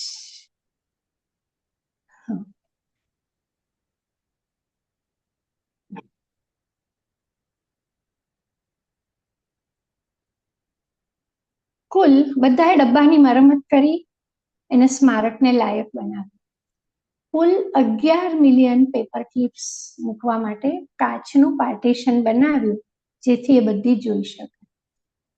હવે 11 મિલિયન ગણી કેવી રીતે એ લોકોએ? પહેલા 30 પેપર ક્લિપ લઈને એનું વજન કરવામાં, પછી એ પ્રમાણે 11 મિલિયનનું વજન 11 મેટ્રિક ટન થાય એવી ગણતરી કરવામાં આવી રેમ્પ દ્વારા એને ડબ્બામાં ચડાવી, એને ડબ્બામાં ગોઠવવામાં આવ્યું. એ સાથે પેલા આવેલા બધા પત્રો, ભેટો એ બધું જ ત્યાં ગોઠવ્યું. એ દરમિયાન એક વિદ્યાર્થી એક બોક્સ લઈને એમાં 1600 પેપર ક્લિપ નાખી. You see the child. 1600 કેમ? V12 ના માણસોના પ્રતિનિધિ તરીકે એ લોકોએ દુનિયાને બતાવી દીધું કે ધિક્કાર અને અસહિષ્ણુતાને બદલે જીવવાનો આવો બીજો માર્ગ પણ છે. આપણે કહીએ છીએ ને, દીવાથી દીવો પ્રગટે. એક નાના ગામની એક નાની શાળાએ શરૂ કરેલ એક પ્રોજેક્ટ હવે તો દેશની સીમા ઓળંગીને વિશ્વવ્યાપી બની ગયો હતો. આના ઉપરથી પ્રેરણા લઈને બીજી પણ ઘણી શાળાઓએ પોતાની શાળાઓમાં આવા સ્મારક બનાવ્યા. અત્યારે તો એ વખતે એક પણ સંપર્ક વિનાનું ગામ મુલાકાતીઓના આકર્ષણનું કેન્દ્ર બની ગયું છે. બાય ધ વે, તમે લોકો ગૂગલ કરીને જસ્ટ પેપર ક્લિપ મ્યુઝિયમ નાખશો ને તો પણ આ બધી જ વિગતો, ગામનો ફોટો, મેપ, મ્યુઝિયમના ફોટા એ બધું જ આવી જાય છે ગૂગલ ઉપર. Just write paper clip museum. જે અહીં આવે છે આ મ્યુઝિયમમાં, V12માં, એ જુએ છે કે રેલવે ટ્રેક ઉપર એક ડબ્બો ઊભો છે. એની આજુબાજુ સુંદર બગીચો છે. એની બાજુમાં 8 ફૂટ ઊંચો લોખંડનો ક્યુબ છે, જેના ઉપર એક મોટી ચમકતી પેપર ક્લિપ લગાવી છે, મોટી. એના ઉપર છેક ઉપર ધાતુના 2 પતંગિયું પકડતા પૂતળા છે, એક છોકરાનું અને એક છોકરીનું.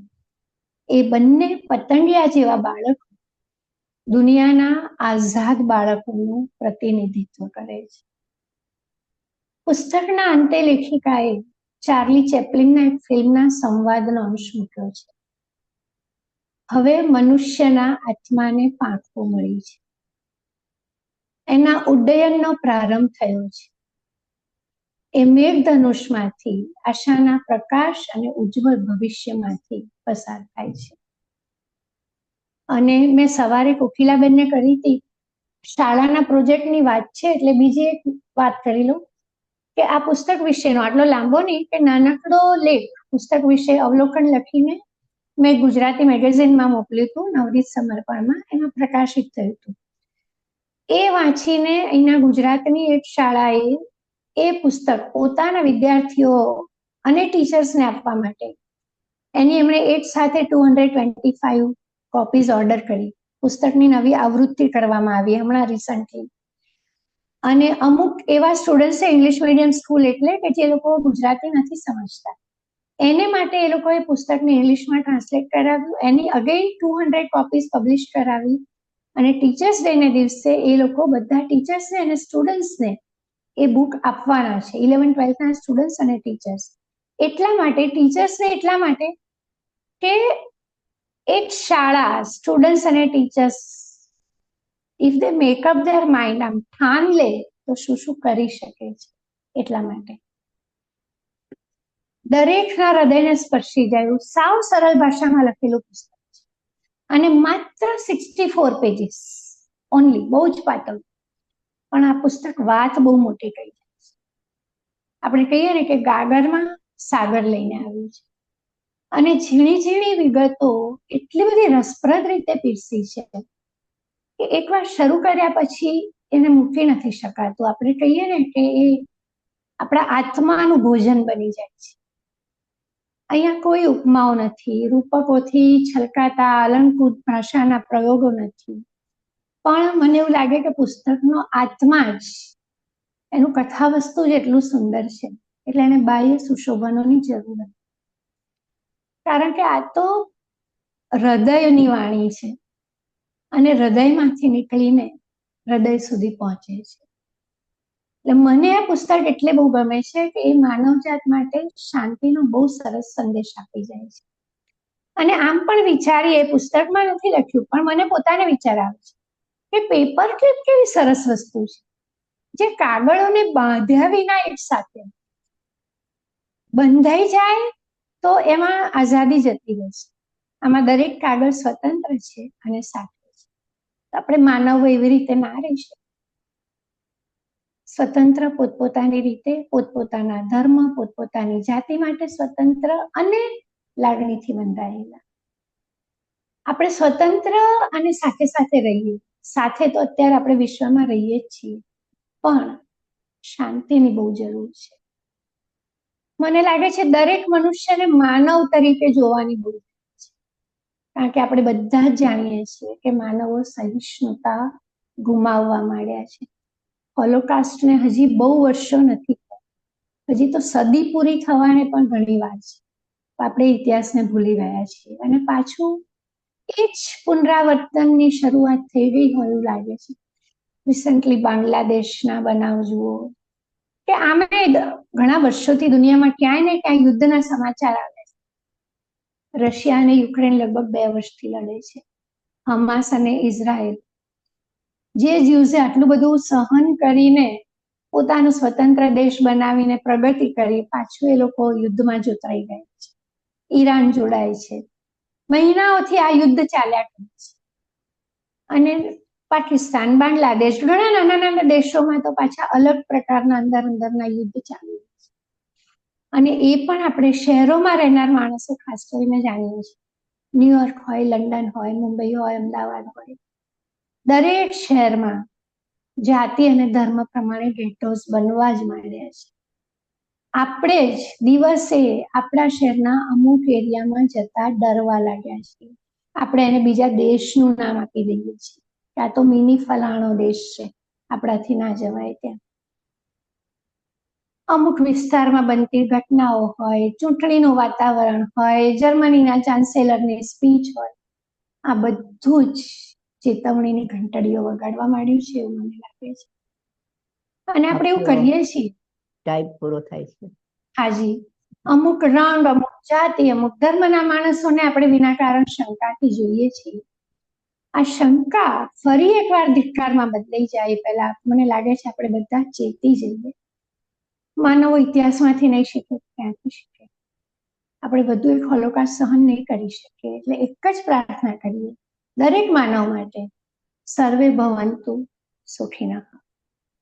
ખૂબ ખૂબ આભાર કોકિલાબેન, ખૂબ આનંદ આવ્યો મને આ પુસ્તકની વાત કરવાનો પણ.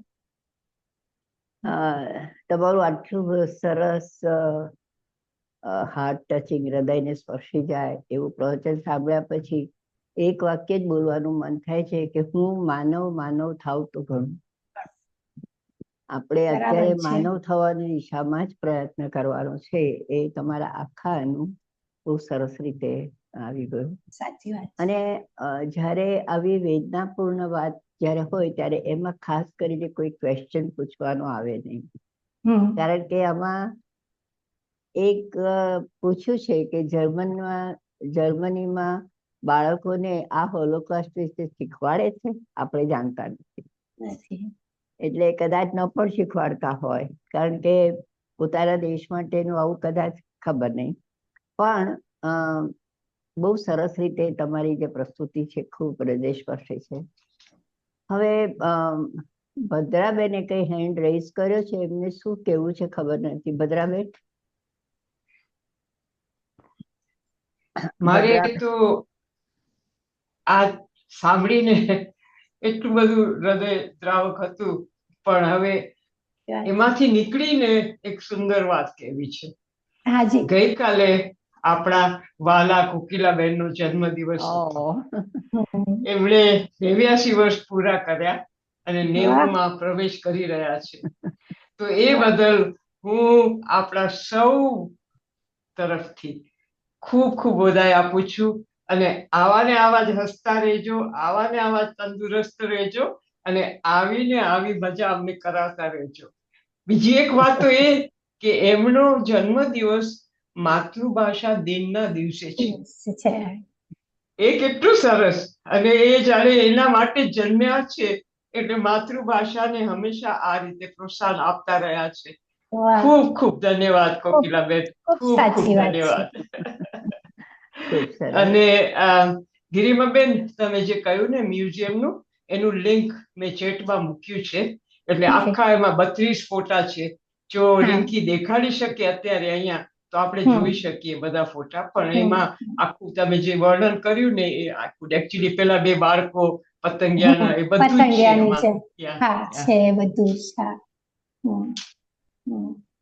હવે આપણો ટાઈમ તો ઘણો જ થયો છે, પણ દત્તાબેનને હું કહીશ કે આપને જે કેવું છે આપ કહી શકો છો. દત્તાબેન. નમસ્તે ગરિમાબેન. ખૂબ જ દ્રાવક વાત હતી અને ખરેખર એકદમ આંખમાં અશ્રુ આવી જાય. અને મેં 2-3 ફિલ્મ્સ જોયેલી જે આપણે બ્લુ પિજામાસ કે એમાં પણ આ જ જાતની બધી શિન્ડલર્સ લિસ્ટ. શિન્ડલર્સ લિસ્ટ. હા, એમાં પણ આ જ જાતની વાત હતી. પણ આમાં મારો જે પોતાનો વિચાર છે હું રજૂ કરી રહી છું. જરૂરી નથી કે બધા એમાં સહમત થશે કે વાત છે આવું થઈ ગયું એ તો એકદમ માનવતાને માટે એટલું બધું કલંકિત છે કે જેને કંઈ આપણે વર્ણન પણ ન કરી શકીએ. પણ તેની સાથે મને એવું પણ થાય છે કે આ જ વાતો આપણે ફરી ફરી કરી અને આપણા હૃદયમાં જર્મન્સ પ્રત્યે કે કોઈ બીજા વ્યક્તિઓ પ્રત્યે તિરસ્કાર ઉભો કરીએ એનાથી શું ફાયદો થવાનો છે? કારણ કે જે થઈ ગયું છે એ બરાબર છે. અને બીજો જે પ્રશ્ન હતો કે આ લોકોને શીખવવામાં આવતું હશે, ધારો કે સ્કૂલમાં ન હોય તો પણ હવે તો વિશ્વનું એટલું બધું વિકાસ દેખાય છે બધાને, મીન્સ સોરી આપણે સમાચારો મળી શકે કે એવું બને જ નહીં કે લોકોને સમાચાર ન મળ્યા હોય.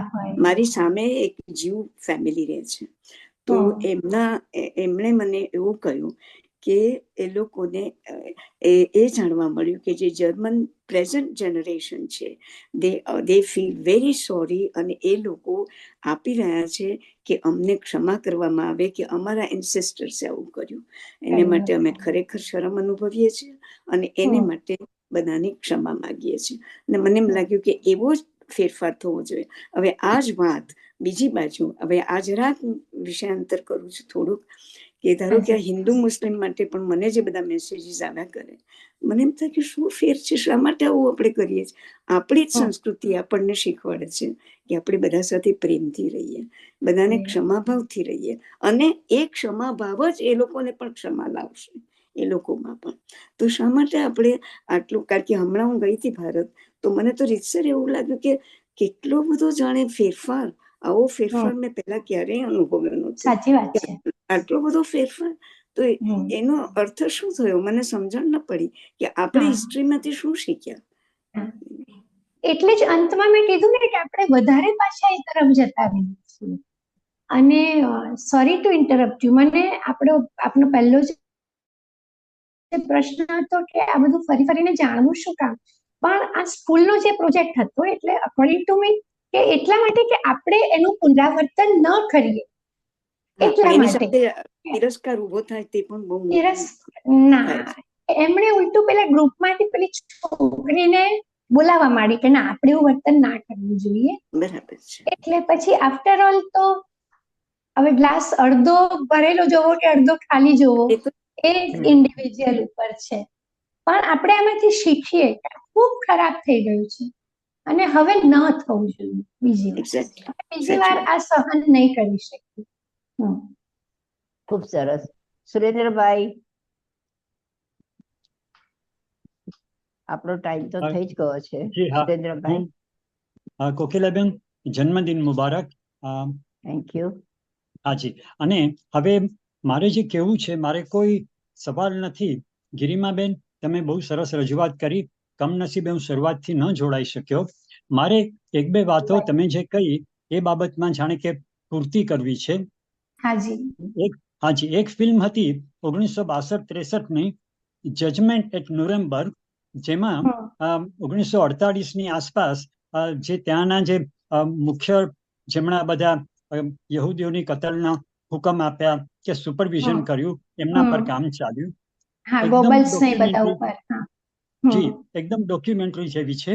અને એમાં યોગ્ય જગ્યાએ જે એમણે જુલમો કર્યા હિટલરના પક્ષે, એની પણ વાત છે, થોડુંક બતાવ્યું છે. હું મારું કહેવાનું એકદમ ટુ ધ પોઈન્ટ રાખીશ.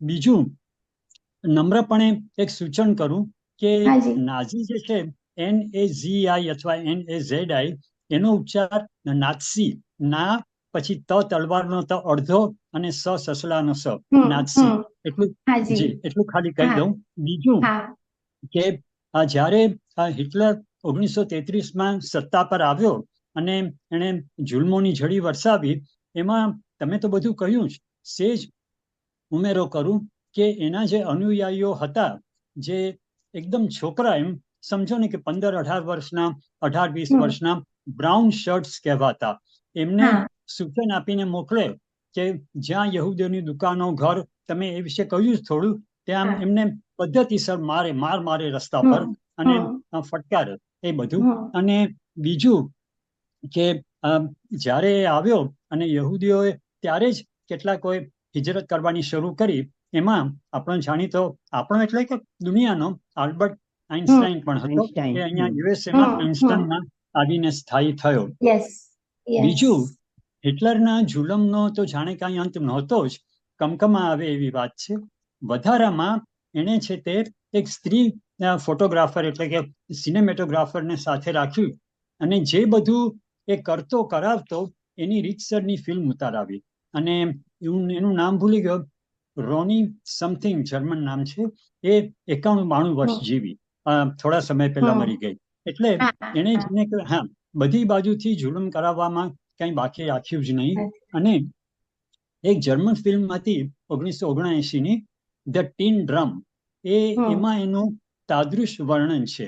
આમ તો હમ. ફિક્શન ફિલ્મ છે, પણ હા. એમાં એમ બતાવ્યું છે કે અમુક નાત્સી પક્ષવાળાઓને પણ છેવટે વખત જતા ખ્યાલ આવ્યો કે આ હિટલરનો પંથ એકદમ નકામો, ખૂબ જ ક્રૂર, તો દેખીતી જ વાત છે, અને એમાંથી બને એટલા જલ્દી નીકળી જવું જોઈએ, એટલે એમાં બતાવે છે. અને છેલ્લી વાત એ કે ગ્રેટ એસ્કેપ 1962ની ફિલ્મ, કે જે બધા એલાઇડ ફોર્સીસના ને પકડીને કેદી કર્યા, એ લોકો જે ભાગવાની કોશિશ કરી તે, અને શરૂઆતમાં જ કહે છે કે ઇટ્સ બેઝડ ઓન ફેક્ટ. બસ મારે આટલી વાત કરવી છે ગિરિમાબેન. ફરી હાજી. તમારા વક્તવ્ય બદલ આભાર. Thank you. નમસ્તે. જી. એકચ્યુઅલી નેટફ્લિક્સ ઉપર વર્લ્ડ વોર 2 ની ડોક્યુમેન્ટરી છે. ડોક્યુમેન્ટરી એટલે નેટફ્લિક્સ જી ઉપર. નેટફ્લિક્સ પર. હાજી. હા, WW2 નેટફ્લિક્સ ઉપર એની ડોક્યુમેન્ટરી છે ઇન કલર. એમાં હાજી. ટુવર્ડ્સ ધ એન્ડ, અને આખું વર્લ્ડ વોર 2 બહુ જ સરસ રીતે બતાવ્યું છે, all facts, war, everything, reasons, starting from reasons. અને એમાં ટુવર્ડ્સ ધ એન્ડ આ અલાઇડ ફોર્સીસ જર્મનીમાં એન્ટર થયા ને, એ વખત રિયલ વિડીયોઝ ને પિક્ચર છે, એમાં આપણે એકચ્યુઅલ જોઈ શકીએ છીએ કે આવા હતા, પેલા પાંજરાની બહાર હાથ કાઢતા માણસો આ સૈનિકોને જોઈ રહ્યા છે, એ બધું એ ડોક્યુમેન્ટરીમાં બતાવ્યું છે. જી હા. થેન્ક ખૂબ યુ. સરસ. હવે જગદીશભાઈ તૈયાર રહેજો, હો, થોડી વારમાં તમારો નંબર છે જ.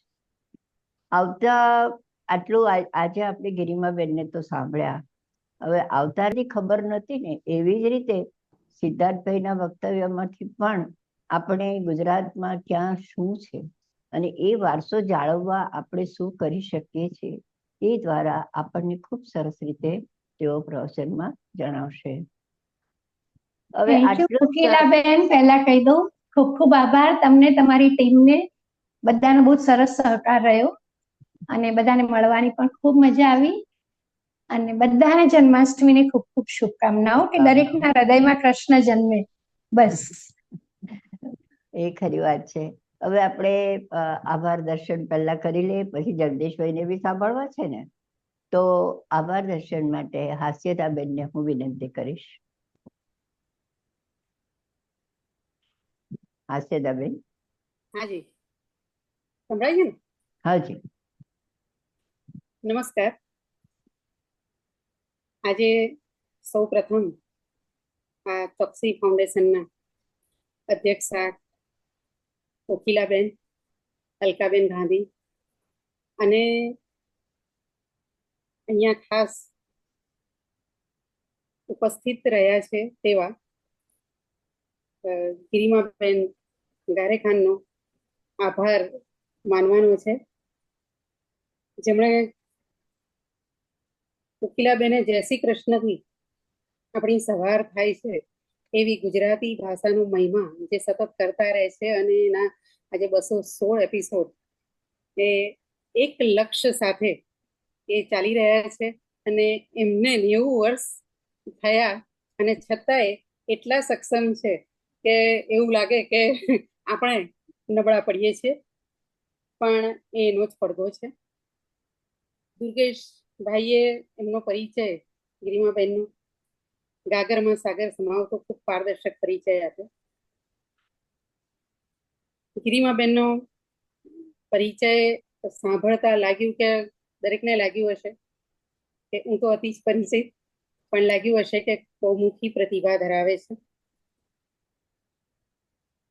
એમની વાત વક્તવ્યની કરતા પહેલા હમણાં ઉલ્લેખ પણ થયો કે આવી જ એક સિન્ડલર્સ લિસ્ટ નામની એક અંગ્રેજી ફિલ્મ બની છે 1993, જેની પટકથા સ્ટીવન જેલિયન એ લખેલી છે. થોમસ કેનિયલીની એ નવલકથા છે સિન્ડલર્સ પાર્ક, એના ઉપર એ આધારિત છે. અને એમાં પણ આ બીજા વિશ્વયુદ્ધની અનેક ઘટનાઓ પર ચિત્રો બન્યા છે. તેમાંની એક ધ્રુજાવી દે એવી આ ફિલ્મ છે, જેમાં અમાનવીય યાતનાઓ અને એની વચ્ચે માનવતાની ગાથા રજૂ કરતી આ ફિલ્મ છે. એની વધુ ઊંડાણથી વાત મારે નથી કરવી, પણ એમાં અંતે એવું છે કે આ નાઝી કોચને મૃત્યુદંડ મળ્યો હતો અને સિન્ડલર્સને સન્માન મળ્યું હતું, એવો ઉલ્લેખ છે ફિલ્મની અંદર. એનો અંત એવો છે. ગરિમાબેને સર્જક પરિચયથી શરૂઆત કરી ત્યારે આપણે એ ખાસ ધ્યાન રાખવાનું છે કે હમણાં ચર્ચા જે પાછળથી વ્યાકરણ કરી એમાં ધ્યાન દોરવાનું ખાસ કહીશ કે ગરિમાબેને જે કામ કર્યું તે જે એક કૃતિ લખાઈ છે રસીલાબેન દ્વારા, એ કૃતિનો બહુ તાટસ્થ્યપૂર્વક એમણે આસ્વાદ કરાયો છે. એટલે આ પ્રશ્ન ગરિમાબેનને પૂછીએ કે હજી પણ આ બધું કેમ પુનરાવર્તન કર્યા કરવું, તો એ સ્થાને છે આપણે રસીલાબેનને પૂછવું પડે. અને કરતાને જ્યારે કંઈક હૃદયસ્પર્શી લાગે છે અને અસહ્ય બની જાય છે ત્યારે એક કેથાર્સિસની પ્રવૃત્તિ કરે છે. અને એટલે એ કવિતા, વાર્તા કે કોઈ પણ ફોર્મમાં, કોઈ પણ નિબંધ બી હોઈ શકે, ચિંતન લેખવી હોઈ શકે, કોઈ પણ ફોર્મમાં એ એનું કેથાર્સિસ કરે છે અને પોતે જે અનુભવ્યું છે એના સુપરિણામ સુધી લઈ જઈને અન્યને દોરી જતા હોય છે. એટલે આપણે તો એ રીતે જોઈશું કે બહુ તાટસ્થ્યપૂર્વક ગરિમાબેને એ કૃતિનો પરિચય કરાવ્યો છે. આ કૃતિ પ્રેમ અને શાંતિનો બોધ આપે છે. હિટલરનું પ્રભુત્વ જે તારાજીનું નિર્માણ કરે છે, યહૂદીઓ ઉપરનો જે એનો આતંક છે, એક સત્તા અને લાલસા કેવું પરિણામ લાવે છે, આ કેવું છે. અને એટલે એમણે છેલ્લે બી એ ઉલ્લેખ કર્યો કે આજે પણ જ્યારે આપણે અમુક એરિયાને અમુક રીતે ઓળખીએ છીએ ને વગેરે વગેરે ઘણું બધું, તમે એક લશ્કર કે ઈશારો સમજી ગયા હશો, તો એ તરફ એમણે ધ્યાન દોર્યું છે. અને આજે પણ આપણે એવા પરિણામો જોઈએ છે, કારણ કે નાના નાના બાળકો સળગી થઈ જતા અને આપણું આરામથી આપણે ચા નાસ્તો કરી શકીએ તો આપણે માણસ નથી. જો એ બધું ટીવી પર જોઈને પણ કે પેપરમાં વાંચીને પણ વગેરે વગેરે. એક પ્રિન્સિપલ લિન્ડા, બાળ માનસ, શિક્ષક પ્રત્યેનો વિશ્વાસ, આ બધા મુદ્દાઓ બહુ લસરકે એમણે આવરી લીધા. એક મહત્વનો મુદ્દો એની અંદર એ છે, આજે પણ કેમ એ કૃતિને વાંચવા માટે કહે છે, દરેક બાળકોને કેમ વાંચવાની, એ કંઈ ઉશ્કેરવા માટે નથી, પરંતુ એક લક્ષ્ય જો તાકીએ છે, દરેક શિક્ષકોને પણ ખ્યાલ આવે અને બાળકોને પણ, જે આપણું ભવિષ્ય છે, તો એમને પણ ખ્યાલ આવે કે તમે કોઈ એક લક્ષ્ય જે તાકો છો, વિઘ્નો તો આવવાના, જીવન વિઘ્ન વગર છે જ નહીં. તમે કોઈ પણ કામ, એ નોકરી ધંધો હોય કે અભ્યાસ હોય કે કંઈ પણ હોય, તો એ ચેલેન્જિંગ તો હોય જ છે અને ઉઠાવવાનું હોય છે. તો પણ એક લક્ષ્ય નક્કી થાય અને પછી તો થાન લી તો સારી પૂરી કાયનાત જુડ જાતી હોય, એ રીતે એક નાનો અમસ્તો પ્રોજેક્ટ શિક્ષકનો વિદ્યાર્થીઓને કેવી રીતે જોડે છે, એમને એમાં જે છે તે જણાવ્યું કે નાની મોટી વ્યક્તિ, સંસ્થા, આ બધા 6 વર્ષથી માંડી 95 વર્ષ સુધી વાત કરી, આ બધા જોડાય છે ક્લિપ દ્વારા. તો જુઓ આ કૃતિનું ક્લિપ પણ એક પ્રતીક બની જાય છે. એક ક્લિપ નિમિત્ત છે. ક્લિપ બધા વીણી લાવે છે અને ક્લિપ થી બધા જોડાય છે. આખું ગામ પણ જોડાય છે, બીજા દેશો પણ જોડાય છે. અને આ જે રીતે જોડાય છે તો ક્લિપ જાણે આખું એક પ્રતીક બની જાય છે. અને આ કૃતિનું જે શીર્ષક છે એ શીર્ષકની સાર્થકતા પણ જળવાય છે. એક સ્મારક બનાવીને સાચી શ્રદ્ધાંજલિ આપી એમ કહીએ છીએ, પ્રેમ અને સહિષ્ણુતાના પાઠ ભણાવે અને પેરેલલ વર્લ્ડ ટ્રેડ સેન્ટર પર હુમલો થયો. આ સતત એક બાજુ આ હજી ચાલુ જ છે અને છતાં એની વચ્ચે આપણે આ પ્રેમ, સહિષ્ણુતા, શાંતિ એનો બોધ આપવાનો છે અને ગ્રહણ પણ કરવાનો છે. તો પ્રેમ અને યુદ્ધ બંને અઢી અક્ષરના શબ્દો છે, પણ એક જોડે છે અને એક તોડે છે. એક કંઈક પ્રાપ્ત કરાવે છે તો બીજું ખુવાર કરે છે. અને ત્યારે આ બંને રેલવેના બે પાટા જેવા છે, પેરેલલ ચાલતા રહેશે, પણ આપણે આપણી ગાડી પ્રેમના પાટાને મજબૂત બનાવીને ચલાવી રાખવાની છે. તો આવો એક બાળ અભ્યાસ, બાળ પાઠ, એક નિમિત્તથી આટલી ઊંચી વાત, અતિ દુરિતોની વચ્ચે પણ ફૂલોની સુગંધ પણ છે અકબંધ, જેને જીવવાની છે. સ્વતંત્રતા સાથે શાંતિથી છેદ પાડ્યા વગર જોડાઈને રહેવાનું છે. આવી સુંદર વાત આપણને એક કૃતિ નિમિત્તે ગિરિમાબેન એમના આસ્વાદની અંદર ફળીભૂત કરી આપી છે. એનો અનહદ આનંદ છે. એક નવી કૃતિનો પરિચય નહીં વાંચી હોય તોય હવે વાંચવા પ્રેરાશે, અથવા વાંચી હોય એવો જ અનુભવ થાય. ત્યારે આ કાર્યક્રમોનું પણ એ જ મહત્વ છે કે બધે આપણે પહોંચી નથી શકતા, બધું વાંચી નથી શકતા, બધું પામી નથી શકતા. ત્યારે આપણને આ વક્તાઓ આવીને આવું અંગુલી નિર્દેશ કરીને પણ આપણને ઘણું બધું આપી જાય છે. એ બદલ અહીંયા ગિરિમાબેનનો ખૂબ ખૂબ આભાર. ટોક્સિક ફાઉન્ડેશન, સૌ ધુરાવાહકો, એમ્બેસેડર્સ અને અહીં ઉપસ્થિત સૌ શ્રોતાજનો, સૌનો આભાર, સૌ વતી આપનો આભાર માનું છું. અને એ બધાનો તો આભાર ખરો જ કે એમના શ્રમનું આ ફળ છે. ટેકનિકલ સહાયથી આપણને પેલી ક્લિપની જેમ જ જોડી આપે છે એવા રિંકીબેનને તો કેમ ભૂલાય. શરૂઆતથી અંત સુધી એ એમનું કામ. હું બેઠેલી હતી, હમણાં નિવૃત્ત થઈ, પણ વહીવટમાં બેઠી એટલે મને ખબર છે કે કેટલું મોટું કામ હોય છે અને સૌથી મહત્વનું. અને છતાંય મમ્મીને કે ટેન્શન ના લઈશ, થઈ જશે. તો આ બહુ જ મોટી વાત છે. અહીં ચર્ચામાં ભાગ લીધો એવા ભદ્રાબેન, દત્તાબેન, સુરેન્દ્રભાઈ, સૌનો હું આભાર માનીને અહીં મારી વાતને મારે વિરામ આપું છું. Thank you. ખૂબ સરસ. હાસ્યરાબેન, તમે ખરેખર પ્રતિભાવ, આભાર દ્વારા પ્રતિભાવ પણ આપી દીધો, એ બદલ ખૂબ સરસ. આપણે છૂટા પડતા પહેલા આવતીકાલે જન્માષ્ટમી છે, એટલે જન્માષ્ટમીની શુભકામના. અને મને છે ને અત્યારે થોડુંક એ યાદ આવે છે કે મુંબઈમાં એક પેલું બધા મહારાષ્ટ્રીયન લોકો જે મટકી ફોડવા જાય ને ત્યારે શું ગાય ખબર છે બધાને? ગોવિંદા આલા રે આલા, જરા મટકી સંભાલ બ્રિજવાલા. તો આપણે બધા પણ કાલે એ મટકી ફોડે ને એમાંથી જે કઈ માખણ નીકળે એનો પ્રસાદ આપણને મળે, એવી શુભકામના સાથે આજે આપણે અહીંયા વિરામ લઈએ છીએ.